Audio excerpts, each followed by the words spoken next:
Hey heroes, and welcome to another Canadian episode of History of the Marvel Universe. This channel is sponsored in part by Patreon supporters. If you would like to contribute and vote in monthly polls that help decide what topics get covered on the channel, then you can sign up for an amount of your choosing over at patreon.com/MaryMarvelite. The link is in the description below, along with other places you can find me. In this week's video, we're once again continuing our coverage of the Canadian superhero team, Alpha Flight. Previously on the channel, we talked about the team's first encounter with a demon known as the Dream Queen, the sadistic daughter of Nightmare. Born roughly 800 years ago, since the moment of her creation, the Dream Queen was trapped in a plane of existence now known as Live World, where she ruled over a kingdom of her own creation populated entirely by entities that she had willed into existence. When we last left off, Alpha Flight had prevented the Dream Queen from launching an invasion of Earth, but the well-traveled adventurer Puck sacrificed himself to accomplish this, and wound up trapped with her in Live World. You may recall that by this point Puck had been separated from the spirit of the ancient sorcerer Black Razor, causing him to rapidly age. However, within Live World, the Dream Queen was capable of reshaping matter as she saw fit, and she restored Puck's youth solely so that he would be able to survive the torture and abuse that she subsequently levied against him. Furthermore, before the portal to Live World completely shut, the Dream Queen succeeded in implanting psychic seeds within the other members of Alpha Flight that would allow her to begin plotting her revenge. Also, for reasons we discussed in the previous Alpha Flight video, this part of the battle occurred in a Chinese province bordering Russia, and while an international incident was avoided, Canadian authorities demanded that Alpha Flight be subjected to increased oversight and direction if they wanted to continue receiving government funding. I also need to note that when the spirit of the High Lama sent Alpha Flight back to Canada, their Chinese ally, De Guan, aka the Jade Dragon, was sent back with them, and subsequently spoke on their behalf at the Government Inquisition. In the wake of this, however, Guan was detained by Canadian authorities for illegally entering the country. Meanwhile, Walter Langowski, aka Wanda Langowski, aka Sasquatch, hoped to use his family fortune, their family fortune to fund the team privately. However, this plan quickly hit a major snag as well. Namely the fact that after he was declared legally dead, everything he owned fell into the possession of his ex-wife, Veronica, to whom it was willed. And of course, when he returned, he did so by inhabiting the body of his dead teammate Snowbird, aka the demigoddess Naria, which not only changed his gender, but virtually anything that could be used to prove his identity. In the wake of all that, Alpha Flight decided to go their separate ways, and the group officially disbanded. The team's leader, Heather Hudson, aka Vindicator, retired with her new flame, the mutant mechanic Madison Jeffries, and the two even planned to marry. Of course, Jeffries still occasionally donned his box armor, an updated version of the robotic suit originally developed by his now-deceased best friend, Roger Box. The teenage trainee, Kara Kilgrave, went back to live with her mother, taking her younger teammates, Laura and Goblin Dean, with her.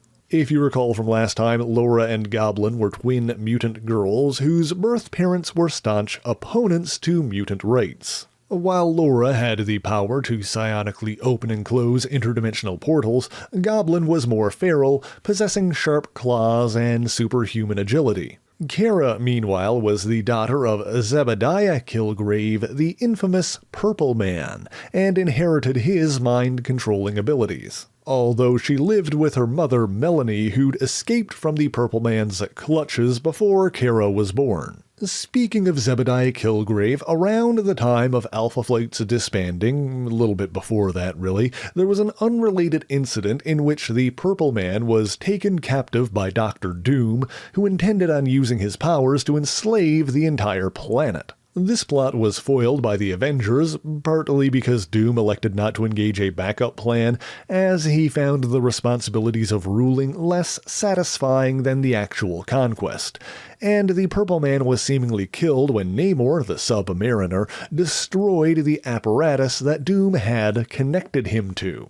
Melanie Kilgrave was elated that the man who had once coerced her into an unwilling marriage was finally dead, but her daughter Kara, having never actually met her father, was less resentful, and visited his grave wishing that things could have turned out differently. As it turns out, however, Kilgrave wasn't as dead as he seemed, and the Dream Queen compelled him to rise from his grave, pushing him into a dreamlike state in which he believed himself to be a living corpse. The Dream Queen compelled him to launch an attack on Melanie, Kara, and the Dean twins, while similarly manipulating their perceptions from afar, making it seem as though he was leading an entire horde of zombies to attack them.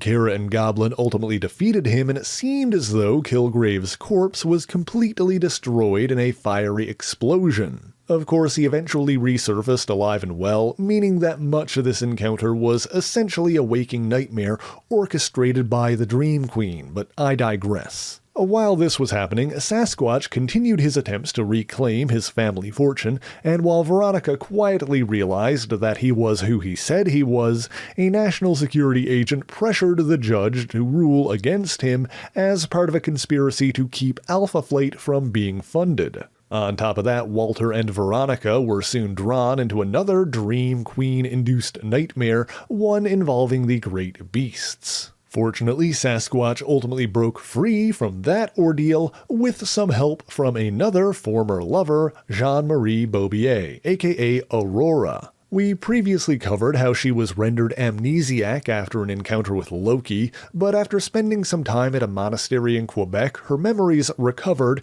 and she later began working to become a nun. Over the following days, the Dream Queen continued to torment the Canadian heroes and those around them with dream-like hallucinations. She also notably targeted another former member of Alpha Flight, Elizabeth Two Young Men, previously known as Talisman. As covered in previous videos, Liz was the daughter of a founding Alphan, Dr. Michael Two Young Men, aka Shaman, but after falling out with her father and the subsequent loss of her enchanted coronet, she left the team and returned to college, where she studied to become an archaeologist. To this end, she did field work on a dig site in the Yukon, where the final resting place of the Chickaquah shaman named Nanquato was unearthed. To explain his story, we must first turn our gaze back 350 years to a time when his people were in the midst of a terrible drought. A reputable mystic, Nanquato, sent his astral spirit on a quest to beseech the gods for help, but as he journeyed through the different planes of existence, he eventually began passing through the dream dimension and inadvertently came upon Live World. There he met a beautiful goddess who granted him a magic totem, claiming it would help bring the rains to his lands once again. In truth, however, the Dream Queen had given him a fraction of her own power, intending on using it to forge a link between Live World and the Earth that would allow her to escape. Upon returning to his physical body, the shaman attempted to perform a ritual that would summon the rain. However, the Dream Queen altered his perceptions, making him think he'd succeeded, while the others present were beset by hallucinatory visions of attacking monsters. Their fear strengthened her connection to Earth, allowing her to send a dream totem through Nanquato's body. However, the tribe's warriors realized that the shaman was the apparent source of the demonic attack and slew him to bring it to an end. Tragically, Nanquato died without ever knowing why his own people had struck him down. With her link to the Earth broken, the Dream Queen planned to forge a new connection through the next person to pick up the Dream Totem. However, her father, Nightmare, had anticipated this and preemptively sent a warning to the Chickaquah warriors in the form of a dream, causing them to move the totem without ever touching it directly. The totem was then sealed within a burial cairn along with Nanquato's body, and thus Dream Queen's first escape attempt ended in failure. Of course, she later made another attempt by targeting Laura and Goblin, leading to her initial conflict with Alpha Flight, as we discussed previously. And it was after all that when Nanquato's burial cairn was unearthed by a group of archaeologists that included Elizabeth Two Young Men.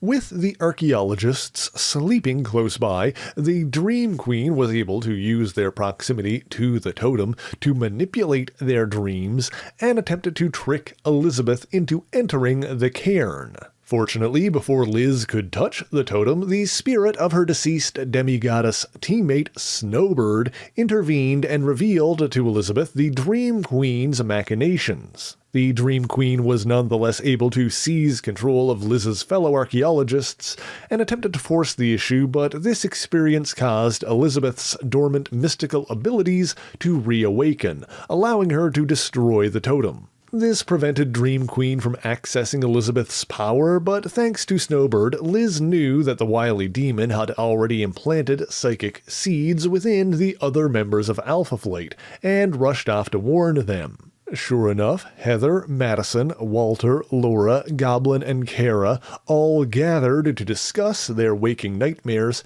inadvertently allowing the Dream Queen to use them as a conduit to manifest on Earth. Arriving too late to prevent this, Elizabeth awakened Heather and the others and planned on opposing the Dream Queen by retrieving her enchanted coronet from her father, Shaman. However, the Dream Queen anticipated this and manipulated Sasquatch into stealing the crown. That led to a conflict in which the heroes attempted to get the coronet back from the bewitched Walter, or rather Wanda Langowski, but because Walt was inhabiting Snowbird's body at the time, this also caught the attention of the goddess's spirit, who not only freed Sasquatch from the Dream Queen's control, but completely reshaped her body, restoring Walter Langowski's original form. Elizabeth, meanwhile, accepted her destiny and, after convincing her father that she had matured enough, reclaimed her enchanted coronet as well as the name Talisman. Now, while all this was going on, the Chinese government dispatched a team of superhumans, appropriately known as China Force, to retrieve the Jade Dragon, who they believed was a traitor. While the true identities and specific backstories of the individual members of this team are not well documented, each one was named after an animal in the Chinese zodiac, including snake, rat, ox, and rabbit. These two conflicts soon overlapped when the Dream Queen orchestrated an encounter between China Force and the reunited Alpha Flight, but in the end Laura created a portal leading back to China, and Shaman forced their ensorcelled attackers through it. Daeguan, the Jade Dragon, also took this opportunity to return home, and he and Alpha Flight parted ways as friends. Naturally, things eventually culminated in another confrontation with the Dream Queen, and while this demonic foe continued to use her nightmare-inducing abilities on the members of Alpha Flight, Talisman's coronet rendered her immune to these illusions, and she ultimately forced the Dream Queen through another of Laura's interdimensional portals, banishing her once again. However, Talisman realized that the Dream Queen's escape and other mystical upheavals in Canada were indicative of an impending planetary alignment that heralded the return of an ancient evil sorcerer known as Llan. We actually talked about him back in the second part of this series, so you may recall that during the previous alignment, circa 8000 BC, Llan the Sorcerer was trapped in the form of a small totem by Talisman's predecessor, Nahita of the Elk tribe. Sure enough, that totem was found in the modern day by a man named Dexter Rain, and with the planetary alignment in effect, Llan was able to manipulate Rain into killing his wife, Carol, in a ritualistic murder that allowed the sorcerer to return by inhabiting his body. However, Llan was still bound by certain rules of engagement that prevented him from launching a full-scale attack on Earth unless Talisman challenged him first.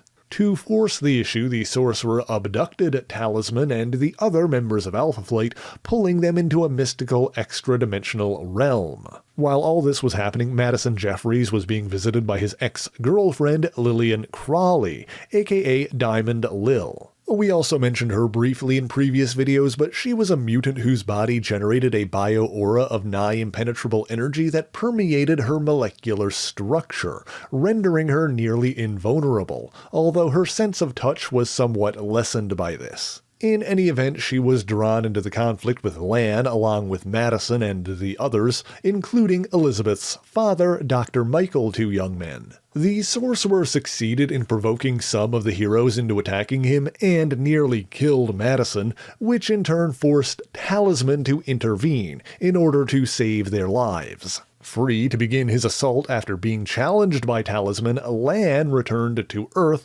but left the members of Alpha Flight stranded in an unknown dimension. In an attempt to escape, Talisman brought the team to the dimensional nexus known as the Crossroads, and Alpha Flight fought their way through several hostile planes of existence before winding up on what initially appeared to be a reality where the United States was under an authoritarian regime controlled by Mr. Fantastic and various other superhumans. The truth, however, was that they were actually back in the Dream Queen's live world, and the Manhattan they found themselves in was actually a fake that Llan had created by making use of that dimension's more malleable properties. This was meant to be a trap that would delay their return to their proper reality, but the Alphans learned the truth of where they were when they ran into their old ally, Eugene Judd, aka Puck. They were forced to battle doppelgangers of Earth's mightiest heroes, and Shaman was badly injured in a confrontation with Thor,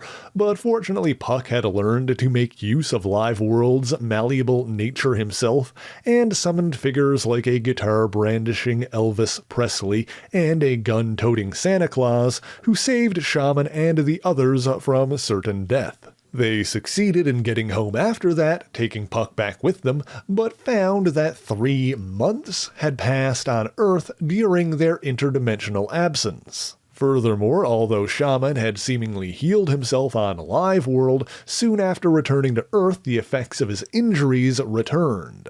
At the same time, the dream stuff that had been used to heal Puck's torture wounds while he was held captive by the Dream Queen also began to dissipate, causing him severe pain and leaving him hospitalized as well. Meanwhile, in the weeks that they were gone, Llan the Sorcerer had been besieging Canada with bizarre phenomena, including strange plagues and rains of blood, while fabricating evidence of Alpha Flight's involvement. He also manipulated the government's Department H into creating a new incarnation of Gamma Flight, meant to replace the Alphans as Canada's primary superhero team. This group was led by a woman who adopted the identity of Nemesis and wielded the Prometheum soul sword crafted by her predecessor, but little else is known about this enigmatic adventurer. Another familiar face in this group was Kyle Gibney, aka Wild Child, an animalistic mutant whose origins were also recounted in the first Alpha Flight video. Among the new faces in this group was a woman named Anonym, better known as Witchfire,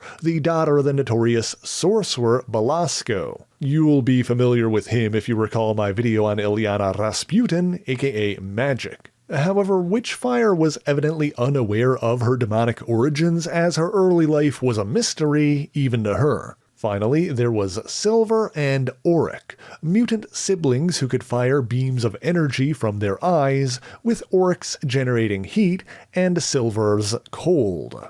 Originally born in mainland China, at one point these two were in training to join China Force, but defected and fled to Hong Kong alongside several others, before ultimately seeking asylum in Vancouver. There, they were approached by Canadian military officials who offered them provisional citizenship in exchange for their service as members of Gamma Flight. I will note here that Silver and Auric have been identified as Jimon and Zhao Tang, respectively. However, some sources refer to Silver as Jiwan Quan, although it's certainly possible that they changed their names when fleeing from China, leading to the conflicting reports. In any event, this new Gamma Flight soon met the Alphans when both teams responded to a situation in Montreal in which a young girl was possessed by a dangerous demon who summoned an army of undead servants to battle the heroes. In the end, Talisman successfully exorcised the demon, ending the conflict.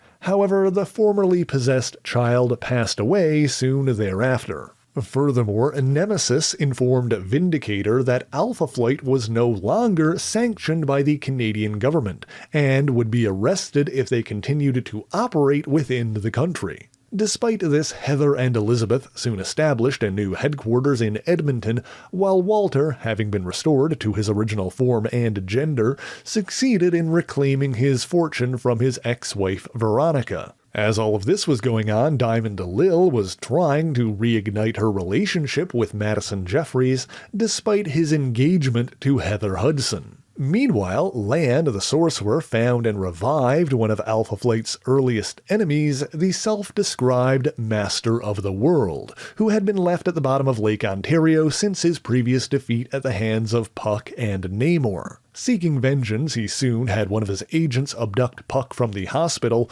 which also prevented him from participating in the inevitable battle against Llan. Shaman, on the other hand, made a full recovery and was released with a clean bill of health. Llan also lured several American criminals to Canada, including Necra, the Scorpion, the Asp, who was technically Egyptian but was living in the United States at the time, and the Owl, resulting in confrontations with both Alpha and Gamma Flight. In the end, the invading supervillains were defeated. However, Heather, Walter, Lillian, and Madison were also taken into custody. While all of that was happening, Talisman was preparing for the upcoming conflict and gathering their forces. If you recall from our previous video when we last saw North Star, he had been tricked into believing that he was the descendant of the Light Elves, who brought him back to Alfheim, a realm on the continent of Asgard. He learned that he had been deceived soon after arriving, but had no idea how to get back to Earth after the Light Elves rejected him. Seeking to retrieve him, Talisman sent a spirit to recruit his sister Aurora, bringing her back into the fold. Before also gathering the Beta Flight trainees, Laura, Goblin, and Kara, sending the 4 females to Asgard on a mission to rescue North Star, a quest they ultimately succeeded despite Aurora's lack of superhuman powers at the time. I will note that while Kara Kilgrave previously operated as the Purple Girl, by this point she decided to change her codename to Persuasion, presumably to distance herself from her criminal father. After that, with help from Shaman, Talisman delved into the astral plane, allowing her to cast her mind back in time and view the previous Talisman's exploits, including her battle with Llan, which occurred in an area in the far north called the Eye of the World. Thus, Elizabeth learned that everything Llan had been doing was done with the goal of harnessing enough energy to open the extra-dimensional Gateway of Night, releasing an army of demons called the Forces of Darkness. Meanwhile, the sorcerer sent demonic agents to attack the members of Alpha Flight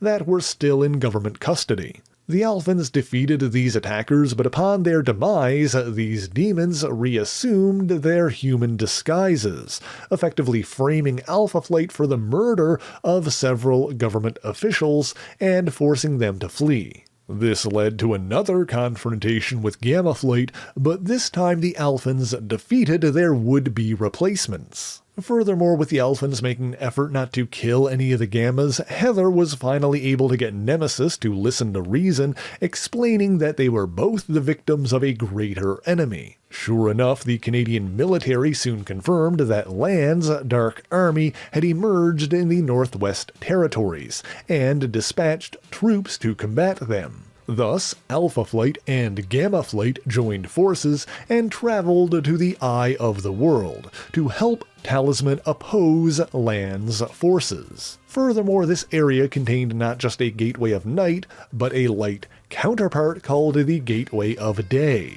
Working together with Dr. Strange, who also sensed the danger posed by Llan, Talisman was able to open this gateway and release the Forces of Light, warriors from the Shining Realms that stood in opposition to the Twisted Realms' Forces of Darkness. This quickly brought an end to the conflict as the forces of darkness and light effectively cancelled each other out, and both sides disappeared in the ensuing clash. His plans thoroughly thwarted, Llan disappeared as well, swearing that he would return for the next planetary alignment in another 10,000 years. Furthermore, the government officials that Llan's forces had abducted and impersonated reappeared, clearing Alpha Flight of their alleged murders. Having regained the trust of the government and the people of Canada, it was a new day for Alpha Flight.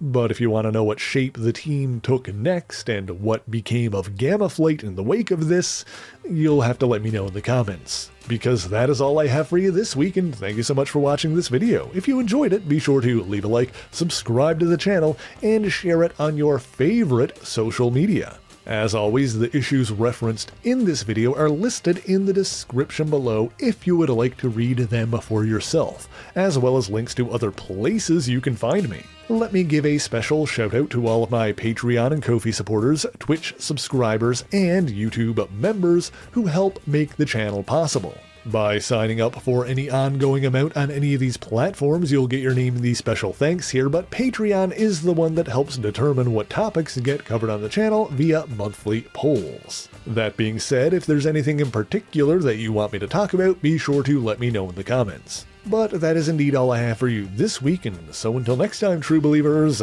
Excelsior!